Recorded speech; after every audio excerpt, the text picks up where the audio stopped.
I'm Jim Check. I'm Renee Merrifield. And we're here with Beyond the Ballot, and big day in Ottawa yesterday with the budget.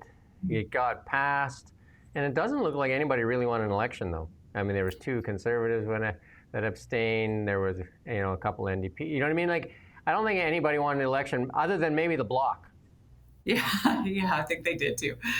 It stands to reason. I reached out to some of my politicos before the budget. This was largely expected, so there was no big surprise there. The Liberals might have been a little bit nervous about some end run that some rogue MP could have done.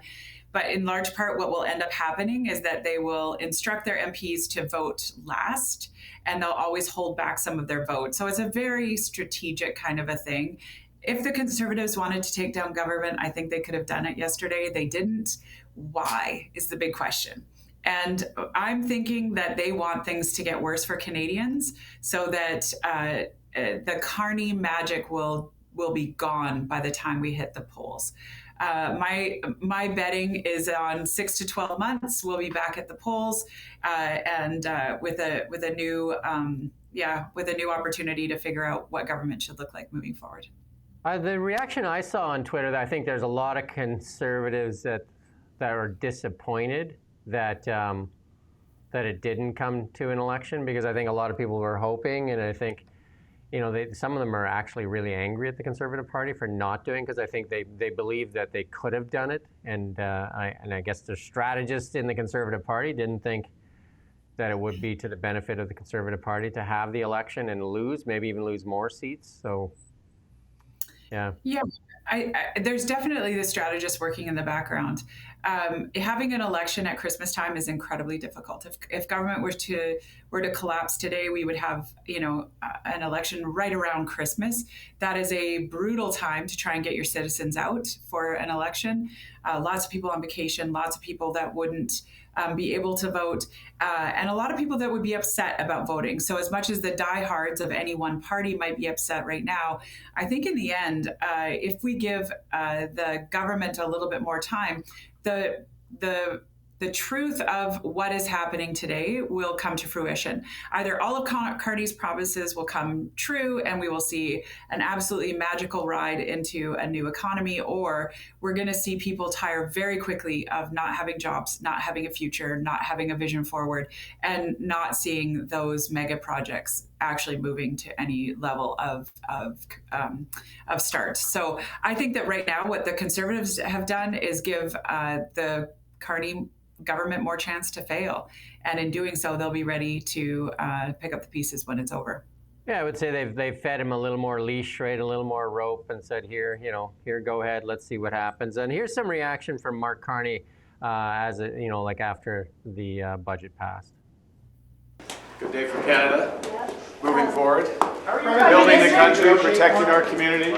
Do you need to negotiate more with the opposition? Prime Minister, can you talk a little bit about your reaction to the budget, and also the fact that you have agreed with Elizabeth May in regards to meeting the Paris climate targets? At the same time, you want to sign an MOU with Alberta in regards to pipeline. How are you going to square that? Well, first off, let me just say that very pleased that we passed the budget vote. There are more votes, of course, to come through the budget process, but an important step for our country, protecting our communities, protecting our borders, protecting our way of life, building our country, building locally, building new trade infrastructure, building as an energy superpower. It goes to your question. And Canada is blessed. We're blessed with immense natural resources, everything from hydroelectricity through to conventional oil and gas. We're part of an energy transition. We're going to help to lead it. That means Alberta, that means Quebec, that means Ontario, that means all of Canada, it means all forms of energy. And then last, and most importantly, this is about empowering Canadians. It's about helping all Canadians get ahead. As I say, protecting our way of life, protecting our transfers to Canadian, getting affordability back established through a tax cut, as well as our essential social programs, everything from the National Food Program through to health care, child care, pharmacare, dental care. All of that is in the budget. I salute the 170 members of the House who supported it. I'm glad it came through. and we're going to continue to work. What on about it. those others, though? You know what he didn't say? Pipeline. He did mention the word oil, though, but that date came and went as usual. I remember that interview when they were standing there in Terrace. They said they asked about they're going to meet the Grey Cup deadline. He said it's going to happen before. Grey Cup has come and gone, and no MOU. Sounds like Daniel we played it this morning that like they're giving it a couple more days. Yeah, and he wouldn't have been able to get his vote in if he had signed the MOU ahead. Elizabeth May wouldn't have voted for it. His own Green caucus was probably at stake. So I think that our Green committee in caucus. So I do think that the reality was he couldn't have done that before this vote went forward. Yeah, Stephen Guilbeault came back to make sure. Came back from COP30. There's a lot of talk out there. We talked about COP30. He talked about Paris Accord in there. He said that's how he got Elizabeth May on. But there's been a lot of chatter out there, including there's a piece out there from GB News saying that COP30 was an utter disappointment as far as the world goes. It was a non-event. World leaders from the United States, China, and India did not go there at all. Didn't even. I mean, China sent an envoy to basically say we're not doing anything, and Trump obviously not going, and then India not going as well. And those are the three biggest contributors to the economy and China the biggest contributor to the climate carbon emissions. And Canada has some of the richest resources. And in the GB News piece, they talked about how this self-inflicted pain that the UK did to itself, that Germany did to itself, and a lot of the European nations and Canada did to itself, has really been to the detriment of the citizens, like the general population, not to the elites. They've seemed to have done well with a lot of green schemes and that, but the general populations, and we've seen that in Canada, the economy has suffered greatly. Yet it sounds like he's going to continue down the same path.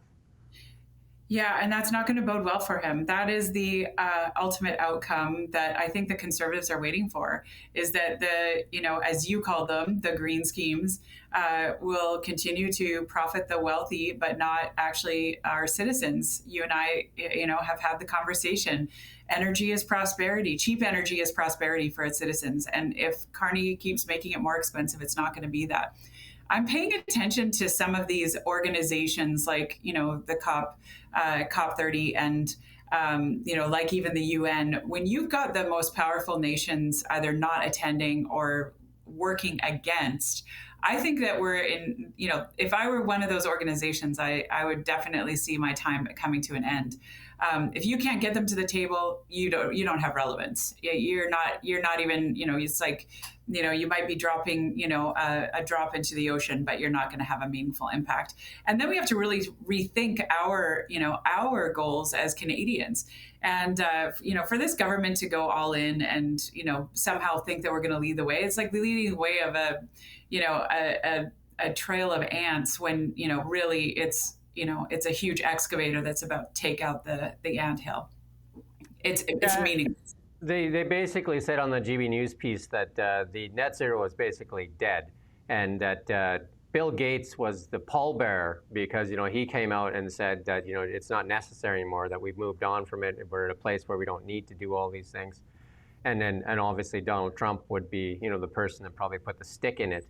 And with drill baby drill and that stuff. So it's going to be tough to compete when we're going to add taxes like the CCUS to our energy, and then have to compete with American energy, because they have a lot of energy too. They have a lot of energy. Absolutely.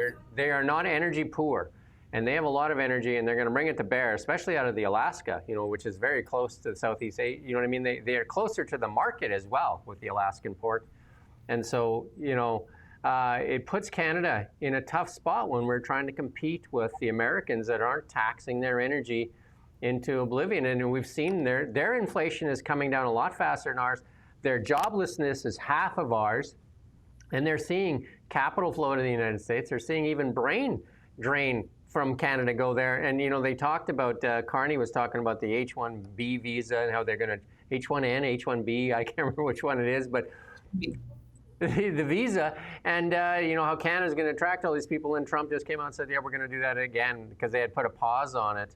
But I'm going to play this little clip here from showing what happens. Canada tries to attract these people, but they leave again. So, and it's an alarming rate of leaving. And again, they're going to sunnier climates. And again, it's the economic climate here in Canada. Let's listen to this clip, though.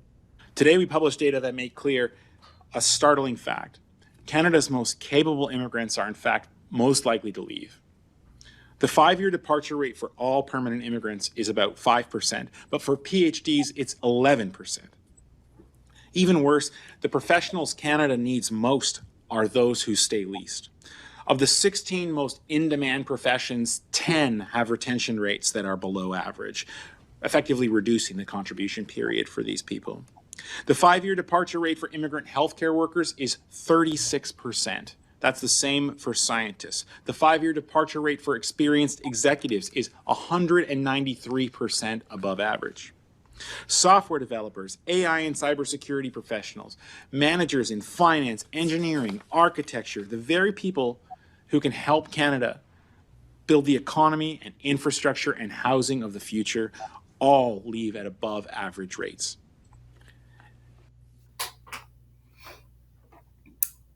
This isn't surprising. This is not a shock.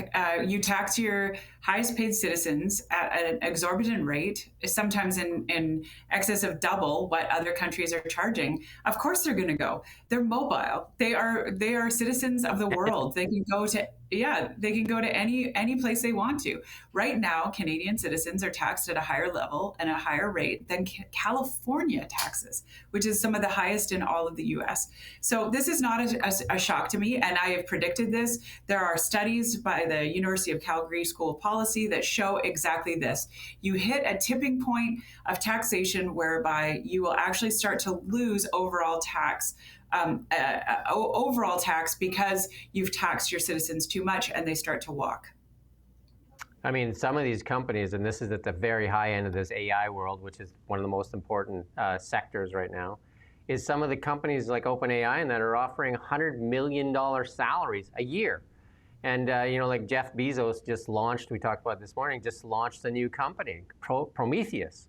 And he's going to be co-CEO. And so they're fighting for talent in the United States right now. OpenAI poaching from, like Tesla, and they're all poaching from each other right now. And it's just a bidding war for smart people. And obviously, Canada's going to have a tough time competing because I know they announced, I think it was yesterday, that they're going to put $183 million towards a space program in Canada. I was just like, what do you expect to get for that? Because that the administration is probably going to eat 2/3 of that before anybody else sees a dollar of that. Yeah, it doesn't even make a difference. Yeah, and I mean, we talked about the Stanley Cup and how the last 6 out of 7 Stanley Cups have gone to states that have a 0% income tax. Well, of course you're going to be able to attract the best talent. Of course you're going to, be able to, pay people just a little bit less, but they don't. They pay them more, but they also have a higher take-home pay. So this is not rocket science. And whether you're a hockey player or a rocket scientist, you're going to go where you can make money and have lower taxation. Do you remember back in like 2015, 2014, there was a big push on immigration in the construction industry, and we were recruiting from Germany. And I still remember talking to some of the Germans that were coming out to find jobs, and it was like, well, yeah, we're leaving because we're taxed at 45% income tax. And I remember thinking, oh, that's exorbitant. That's just ridiculous. And here we are. We're at 54% tax. It's no wonder that people are leaving, and they're going to walk because they can make more money in other places. The one statistic that you didn't rattle off in the list earlier is their, GDP per capita is also way higher than what it is here, and very divergent compared to what's happened in Canada. So, they are living better and with more money in their pockets than we are here. It's no wonder that we can't keep immigrants who come here. I think the Liberals and the NDP both think that virtue signaling means more than people's economic prosperity. And I think that's where they're mistaken, because it's their policies that have been put in place, like when Melanie Joly gets up there, people are going to come to Canada because they hate Donald Trump. I think most people don't really care who's, you know what I mean? They just want to have a healthy, wealthy family. That's the goal for most people, right? Yeah. If we could get to a point where we don't care who's in politics, that'd be the best place in the world. We don't have to worry about who's like hindering our prosperity. I think that would be a great place to be. Yeah, and I think they might, look outside of the U.S. if they're unhappy with Trump, but in the end, it comes down to what you can afford. I mean, you start looking at housing prices, or you start looking at, job opportunities, and you start doing the math, and it's not feasible to pick up a move.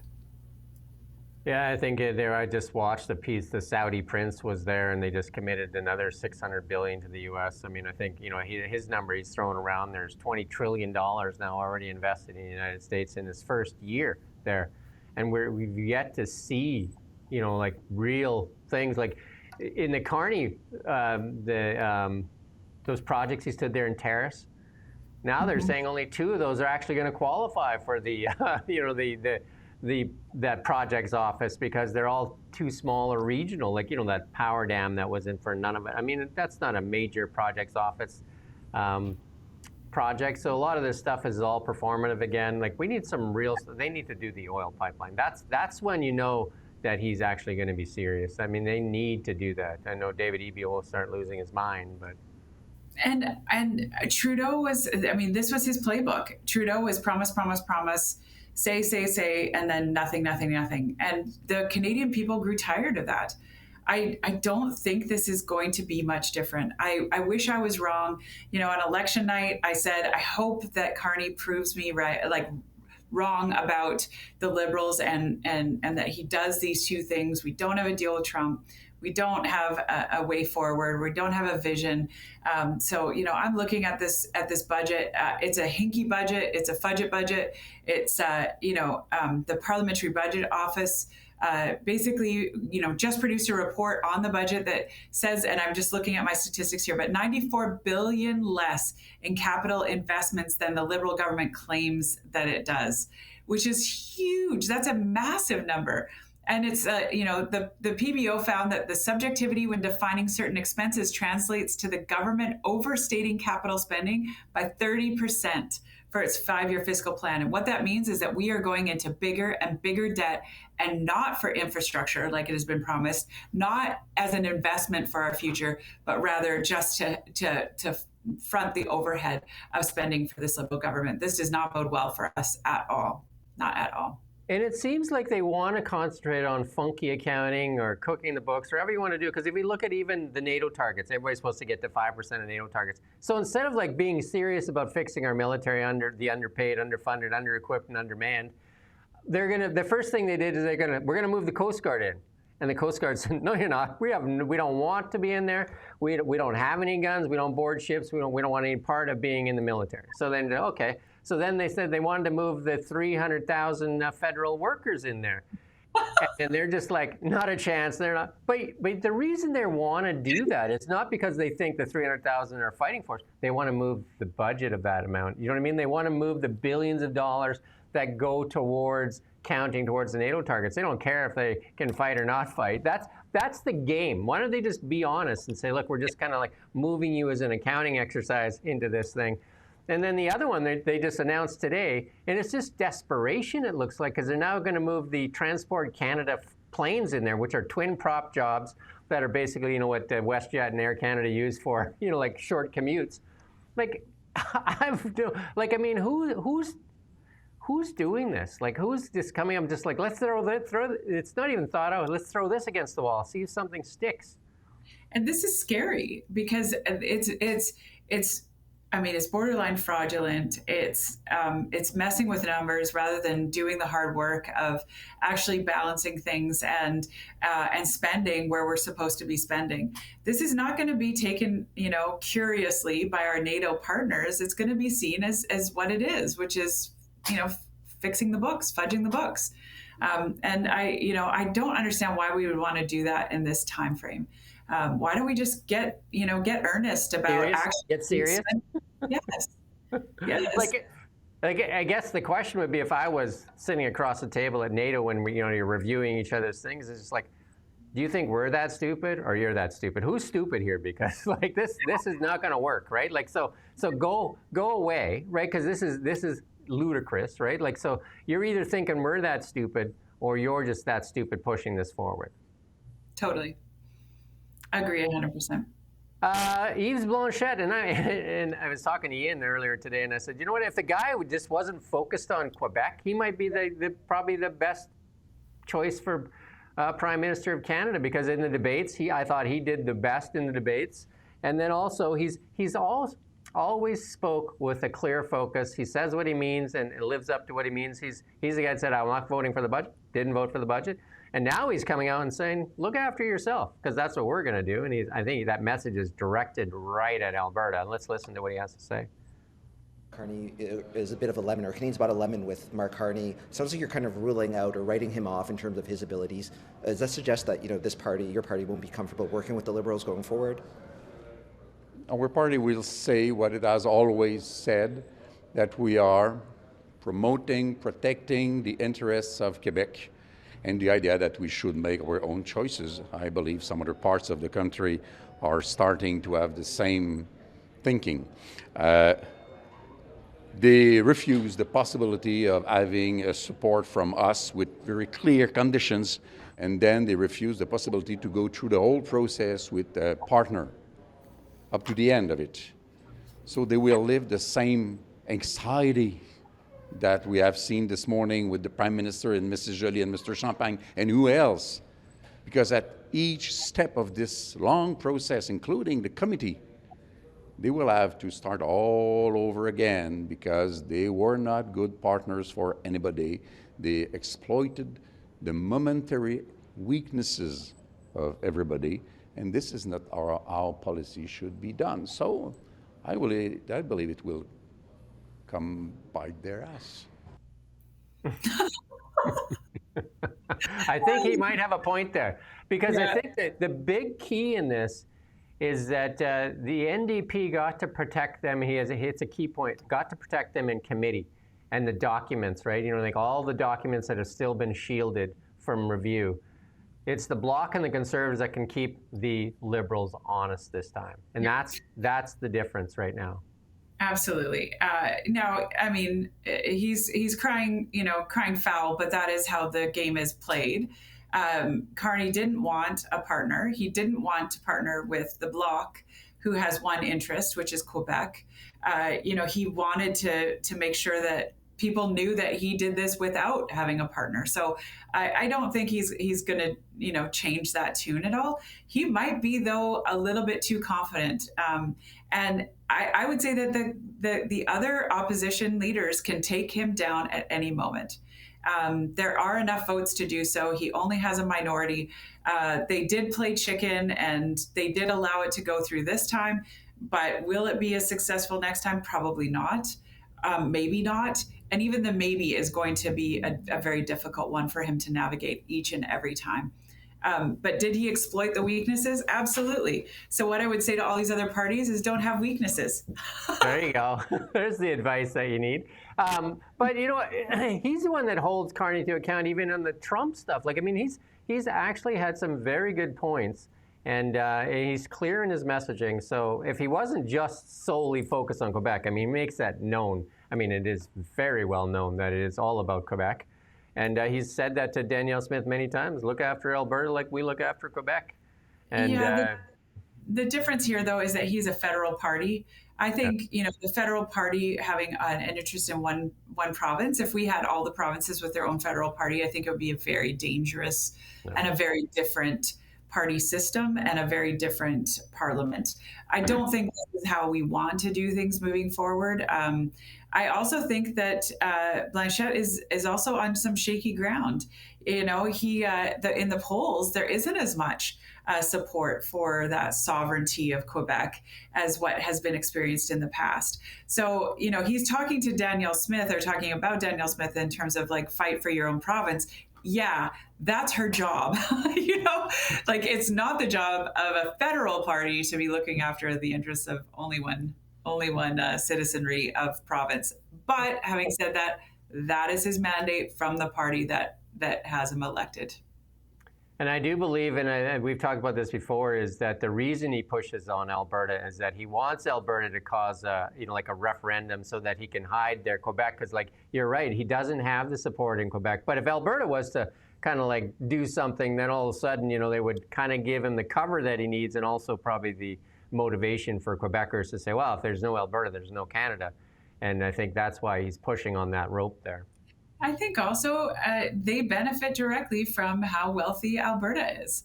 Yeah. So, he wants, he sucks and blows in terms of like, yes, we're never going to have a pipeline. And on the other hand, we want to benefit from the pipelines. Like, we want to benefit from oil and gas. So it's, he talks out of both sides of his mouth, and it's not really that, that courageous, that's for sure.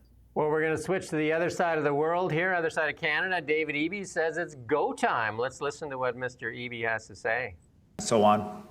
My message to the Prime Minister, to my colleagues, was the same message that I've been delivering, that we have an equalization program already in this country.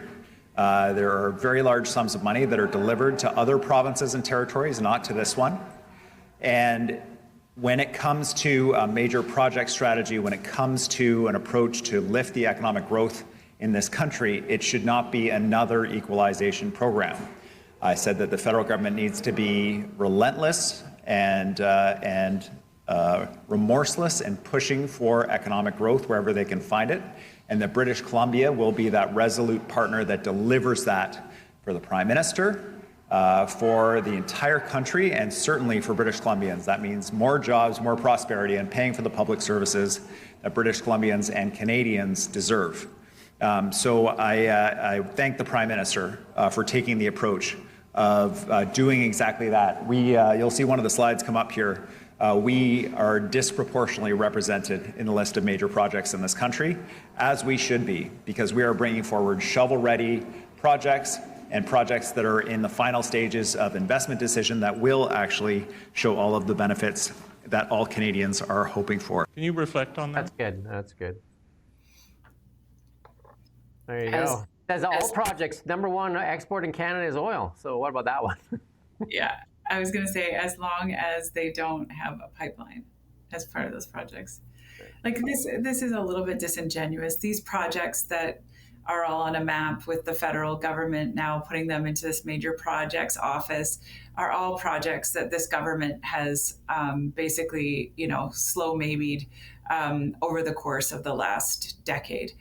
These are not new projects. These are not projects that are stalled at the federal level. These are projects that stalled at the provincial level, that stalled in the environmental approvals, that stalled at the electrification levels, that stalled at the, at the green aspects of them. So he is basically using a scapegoat wherever possible, whether it's Trump or whether it's Carney. Eby wants a scapegoat to say, well, they didn't get the projects moving forward. We were ready and we were wanting it. Energy hostages. And those 7 they were announcing in Terrace, now they're saying there's only 2 that maybe 2 of them that could actually go to the major projects office to be moved forward. So, like that one Sissons mine, I think out east there. That one has been a go since 2017. And again, it's not a Canadian project. It's I think it's from Europe. Like somebody, I can't remember exactly now. It's Swedish or something. And Eby's going to have to go against his entire Green caucus in order to get, the LNG 2 or phase 2 part of the project going. When I was an MLA, we talked ad nauseum about that particular aspect, and I was reassured. It was, basically told that there was no way that particular project was moving forward. And the only way it could move forward was with electrification. Well, we know from Site C that there is not enough electricity for it. So it's not going to have electrification. It's going to have to run on natural gas, and they were not going to allow that because it would contribute about another 4 megatons of emissions or CO2e to our ledger. Well, without that ability to contribute, you're not going to have a final investment decision, and you're not going to have LNG phase 2, going forward. So it's so disingenuous, and it just feels like they're playing a game of just blame each other, and will, the Canadian citizenry will just forget and not worry about our jobs. Well, he wants Ottawa to be relentless and remorseless in doing it, but I don't know if he even listens to what he's saying, though, right? What if he says, well, okay, great, relentless and remorseless oil pipeline to the West Coast. There you go. How would he deny that after the speech he just gave? That's what I mean. Just like, there you go. There's relentless and remorseless oil pipeline, our number one export. And especially because we've got these oil tankers, and you already mentioned Alaska. I mean, we've got oil tankers going up and down our waters all day, every day. Like, it's ridiculous to say, well, the U.S. can send their tankers, but we can't. Like, that makes no sense whatsoever. And it's just, cutting off our noses to spite our face. And you mentioned earlier, it's the virtue signaling that seems to make us feel better rather than a great paying job. And, he's saying that's going to be $200 million shovel-ready projects. They've been shovel-ready for a while, a lot of these projects. They've been stalled by, you and I have talked even in forestry, when Canfor had a mill that they were planning to go there in Houston, and they just said no. And then they said they just can't access timber. And this is over and over and over again. And it seems like when I interviewed the forest minister, and then you interview the forestry companies, and they say they're in meetings, but they're obviously in different meetings because they come out with different answers. And then I asked that question, are you guys in different meetings? They seem to have different results from these meetings. Are they actually talking, or do they just talk at each other and then leave? It was like kind of Chrystia Freeland talking about the EV mandate. Oh yeah, everybody's happy with the EV mandate. The auto manufacturers, everything's good to go. And then they come out of the meeting, the auto manufacturers, they get rid of the EV mandate. Just like, okay. Totally. And then you've got, all of the auto manufacturers shutting down plants. Like, watch what's happening. Watch what the outcomes are. Watch which projects actually move forward. Politicians love to speak, but talk is cheap, action's everything. And then Eleanor Sturko, the conservative that was, removed from caucus there, she says, British Columbia's economic crisis is a result of 8 years of out-of-control NDP spending that caused record deficits, debt, and no end in sight. You guys left the place in pretty good shape. And here it is, we're in record, debt, and also pots on the stove that are boiling over, like the health crisis, the crime and safety file. Like, I don't know which file is doing well, because even in the AI front, we're looking capital drain. We got the Richmond thing, the Cowichan decision. Like, it's just hard to find anything. Like, Canada's been brought onto its economic knees from 10 years of bad policy decisions. It'd be hard to dispute that. Even Chrystia Freeland said it herself.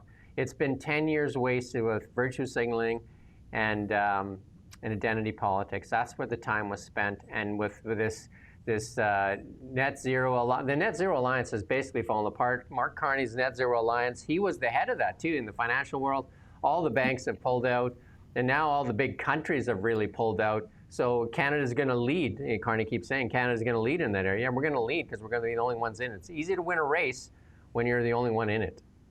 Yeah, and why are we the only one in it? We're, largely because it doesn't pencil. It doesn't make sense. People were not able to, to create jobs out of it.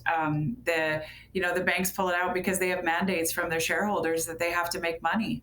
They couldn't make money with this mandate that was overriding, their call and duty, fiduciary duty to their shareholders. There should be that same duty, for a government to its citizens. And right now, our government's not taking that very seriously. And you and I, ad nauseum talk about our lack of competitive edge within the global market. This is just case in point. Like, yeah, if you if you run a race to net zero that nobody wants and nobody's on, you end up, maybe obliterating your 1.6, percent of the world's emissions, but nobody notices because it's 1.6%. It's absolutely irrelevant on the stage. And in doing so, you've just impoverished your nation. Yeah, you sacrifice the Canadian economy at the altar of net zero while many of the elitists the connected, have done extremely well. And again, you can do a search, Brookfield, carbon capture, and you can see they've invested billions and billions of dollars. And you're going to hear this in the next little while, how these American companies are going to come north to Canada to collect 75% tax credits, stacked credits, they're going to call them super credits. Imagine that if in your business, if you could have every quarter you put in, the government gives you 75 cents. Wouldn't that be great? And they talk about that, about taking the risk off. Yeah, I guess that would be taking risk. If you could do a development and you only pay 25%, and then you get all the benefit of the sales, that would be amazing, wouldn't it? Amazing. Absolutely amazing. But it's not going to happen. It's not going to happen in the housing industry. So, and what's really scary is that those American companies are just that. They're American companies. So they're not necessarily, we don't get the benefit of having their head offices here. We don't get the benefit of having their income tax going to our roads and schools and infrastructure. And instead, those monies and dollars go back into the countries of origin. And we're left, basically with a big tax credit, but nothing. We've given away our taxpayers' money rather than having a net benefit to them. Even better, they're going to take your tax dollars, the 75% tax credit, they're going to take your tax dollars, and then they're also going to take the benefit when they're going to be able to basically tax our energy, because they're going to sell carbon credits to our energy companies that they're forced to buy. And it's going to be, it's like the best of both worlds. And for the companies that have invested in carbon capture, wow. And it's a dead investment just recently because America says we're not doing it. So they had to find a place where they could still do this. This one here close to home, Ian put this in for us. I'm like, oh, shirtless man. Yeah, this this man allegedly killed Bailey McCourt, hours after being released on bail, and this thing got national, international attention really, and then it's he killed her with a hammer too in a daytime attack. It's pretty hard to. I know you. Given the benefit of the doubt with allegedly, but this is one of the most horrific examples. It's the law, that's what I have to say, but yeah, so you know what I mean, until a court of law. I don't have to. I mean, it was witnessed, it was in the middle of the day, it was on Spall Road, it was absolutely disgusting, and our system fails, and this gentleman was not held earlier when the RCMP begged him to be held, said that he was a danger to his wife, and yet the justice let him go, and 3 hours later he had killed his wife. It's grotesque, it's disgusting, and our system has to change. And then we talked about the health file. You brought it to our attention first. I'm going to go back to that. Back when the pediatricians here in Kelowna refused to work in KGH, and then more recently, the mass resignation in Royal Inland Hospital in Kamloops, the OBGYNs, and then again, the Vernon psychiatric doctors left at the Vernon Jubilee, and then ER closure after ER closure. And here's another one. This is the third physician departure in 2025 for the Keremeos ER. So listen to this. You know what they're going to have now? You're going to have ER there in Keremeos on Mondays, Wednesdays, and Fridays from 8 to 5:30. So you got to plan when you're going to need, when you have an emergency, like you had a logging accident or something like that. So make sure that you have it on Monday, Wednesdays, or Fridays between the hours of 8 a.m. and 5:30 p.m. This is one of the richest resource nations in the world, and Keremeos is not an isolated area. Keremeos is, it's in our interior of BC, and this is what they're going to have left for ER. Our healthcare is atrocious, and I hate that we have accepted this. Just yesterday, I saw a Facebook post, so it was public, from a local realtor who was saying, this is, and posted a photo of her mother-in-law who has been in a hallway bed for the last 2 weeks. The level of care, it's undignified, it is sporadic. Our access to healthcare physicians is horrible. We rank the lowest on the socialized medicine categories on all countries that are surveyed, and yet we pay one of the highest costs per capita. It is brutal how our healthcare system is administered, and unfortunately in BC it is one of the worst. In 2012 we were one of the best of the country, and by 2022 we were one of the worst in the country. So we have fallen so far.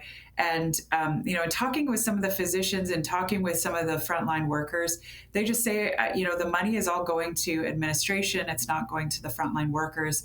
It's not going to the ones that actually require it. It's not going to making service better. But the physicians aren't quitting because they don't want to work. The pediatricians all stayed here locally. The OB-GYNs are not moving. They're quitting because they cannot work in a hospital under unsafe conditions. Our doctors are required that duty of care. It's part of their Hippocratic oath. And we are, our administration seems very flippant. And, when they said that they were replacing some of those OB-GYNs in Kamloops, they're replacing them with a locum. So that is not a replacement. That is not someone who is, going to have a continuity of care for the community. So this entire issue, and it doesn't matter if you're in interior health Delta's ER has had closures. Delta and the Lower Mainland, Richmond has, the Peace Arch Hospital lost its maternity care. We have big issues here in BC, and we need to sound the alarm bell. And we as residents and citizens of BC, we need to demand better and not relent until we get it. Yeah, and that's I've done a couple of really good interviews recently, and then one was Jeff Moyson saying that he thinks that he's heard that most of the stuff on the reconciliation land and the couch and land decision is being made right out of the Premier's office, that the MLAs don't even really know what's going on, and that there's a few advisors in there that are close to him that are making decisions with him, and that he said some of those advisors have written documents out there that have said that British Columbians need to feel real pain on reconciliation. And so this is being driven out of there. And David Eby had his leadership test here just a couple days ago, and nobody even challenged it. So they seem to be all in on Premier Eby. Yeah, it's disgusting. And whether it's the Cowichan case, the healthcare and state of our healthcare, or whether it's the crime in our streets, we need to demand better. We could go on and on and on, right, ad nauseum. I don't know what is doing well. The BC Ferries, and hiding in all this, the BC Ferries thing should be the biggest scandal. But it gets hidden because you just pile other stuff on top of it, and it becomes like, there's other stuff that's way more important than BC Ferries. Yeah, there's so much going on. There's so much going on. But the Cowichan case, or Cowichan decision, I have to stop calling it a case because Pandora's box is open and the decision has been made. This is our new reality. In that particular one, I don't know if you remember, but I spoke about the advisor to Eby, and I said he listens to a gentleman by the name of Doug White III. And Doug White, his white papers, Google them, read them. It is scary what he believes the ultimate outcome of reconciliation looks like. And once you actually understand that, and understand that Eby is making decisions outside of his caucus, it's a very scary time for us here in BC. So I also interviewed just a couple days ago. You should go watch that interview if people haven't watched it yet. And that is with Mario Canseco. You and I have talked to him too. He's done polls, and we used them through the Trump election. We used them through the provincial and federal elections. And he did a poll because of people are asking for it. Who should replace the BC Conservative leader John Rustad? And he came up with 5 front runners. And I don't know if you know, Diana Watts was one of the front runners. She was a former mayor, former MP as well. I don't know much about her, but and then Christy Clark. Why not Christy Clark? Gave her another shot. She's I think worn every hat except for NDP. I don't know if maybe that has she been an NDP before? Which Conservative and Liberal? She's run for both of those. But she does have name recognition, right? Because she did rank fairly high in the polls. And then Gavin Dew locally, and then a couple other names that Peter Millibar, and there was one more name in here. What's that? Eleanor Sturko. Yeah, Eleanor Sturko. Yeah, I think I would probably pick her as one of the front runners as well. But I don't know Diana Watts that well, whether she would want that job or you know. Watts did. She did want the job. She actually ran after Christy Clark resigned. She ran against Andrew Wilkinson and Todd Stone in that leadership race, and she came very close to winning. It was down to her and Andrew, I think, on the 4th or 5th ballot. So, you know, she definitely is a contender. She was a wildly popular mayor. She stopped being mayor and took on the MP role, and that was very short-lived. She stopped being an MP halfway through her term and to come and do the leadership race. And in doing so, then, you know, really ended her political career for now. She's still been around. She's still, you know, very active, very, you know, she's prolific on social media. She has a huge following and a very large voice. I could see her being wildly popular on the Lower Mainland. She's a moderate. She's someone that is respected by both sides and was able to guide Surrey into real success. And she's tough on crime. She believes in that aspect. So I could see her being very successful. Christy Clark would be a little bit harder. She's got a lot of baggage that she would drag with her. And as much as I think she's so smart and so has the political chops that maybe Diane Watts doesn't have, you know, she would be a difficult one for some people to go back to. There's just a little bit too much. I think that kind of rubs people the wrong way. So that leaves the three, right? The Gavin Dew, the Peter Millibar, and the Eleanor Sturko. I've mentioned two out of the three a lot as being, you know, moderates and ones that are really well liked. Eleanor, obviously coming from the Lower Mainland and in Surrey, has a lot of name recognition and a lot of political chops. I cannot believe how much she gets covered as an independent. I think that if I was John right now, I would be just shaking my head, kicking myself for that decision. Gavin is going to try and really duck the notoriety. You know, he's trying to be a good soldier inside of his caucus right now. I saw a statement that he put out. You know, this is going to put a big target on his back because he is very popular and young, and so he's got a long road ahead of him. And he's done, you know, good things on certain files. He's been taken off of those files probably because he was doing too good of a job. And when you have an insecure leader, that's what an insecure leader does. You know, you don't want anyone to shine. You want to kind of keep them in their place. I'd say the only one that hasn't kind of been at the ire of John is Peter Millibar. Why? He's probably more neutral within caucus. He doesn't require or demand leadership. He's a more quiet, lowercase l leader, incredibly smart, very, very good on the finance side, which is why he's done a great job on the finance critic role. And Mario Canseco thinks that the reality will hit John when he looks at the fundraising numbers.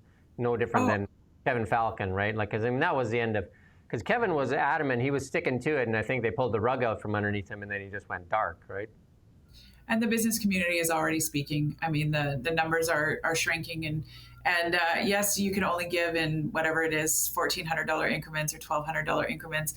But the reality is that people have stopped spending those $1,200 and $1,400, while the NDPs, you know, fundraising, now they fundraise through unions. So it's a very, like, it's basically you take your union dues and your money to the NDP off, like your check every month. But they've stayed very consistent, whereas, you know, Conservatives are in free fall. And I think that the Q4 numbers are going to be worse. And I think that they've blown through them and that they're running out of money. Yeah, and then we interviewed Jonathan Kay, and he said there's a Stephanie Harper or a Stephen Harper out there somewhere, and that's what they need to find, is somebody that can bring the fractures together, because it is fairly fractured. I mean, kudos to John for bringing this party out of nowhere, right? But then he threw the ball down at the 1 yard line when Kevin Falcon handed it to him, and I think that he's going to regret that decision for the rest of his life. And then I think he put together just the wrong, like, it wasn't a cohesive team, and maybe he doesn't have, you know what I mean? He's not, I would, and I use this reference with Mario Canseco, Mike Keenan, like the hockey coach, came in there rough, tough, mean. You can kind of hold a team together for about a year or two, and then he always ended up leaving because people just didn't like the you know, like my way or the highway kind of thing, and we see that with Sturko. And then, you know, you have a leader like a Scotty Bowman that kind of like brings people together and talks about the vision. And I don't know if as a visionary and sharing that vision and bringing people and saying that they're able to sacrifice their own personal needs for the greater vision. Yeah, and I mean, knowing, I think any one of those 5 leaders that were mentioned are all leaders. Like they are all, they might not be in power right now, but they're all lowercase l leaders. I think any one of those 5 would be able to do that for this fractured party in different ways. Diane Watts is more on the conservative side. She ran as a conservative MP. Christie did it once before as a L liberal, Christian, middle of the road, centrist. Let's play to all the different angles and all the different sides. I mean, she did a fairly good job for the 6 years that she was in power, 7 years that she was in power. And then the other 3, I think, are all more consensus builders than what we have today. But I would say that, and if I was an advisor to John right now, I would say step down while you can. Say that you want to support the party into the future, make that your legacy, and see a new leader and be supportive and, rally the troops behind that new leader, and, let this dream go. And I just don't see him doing that right now. I think his ego's getting in the way. Well, that's our show for today. That's awesome. Another great show. And again, I'm going to be in Tokyo next week. So unless we talk Ian into doing the show with you, we awesome. won't. We'll see what Ian says. But with that said, great show again. And thank you for your time, Renee. And until next time. Thanks so much for not watching Now Media.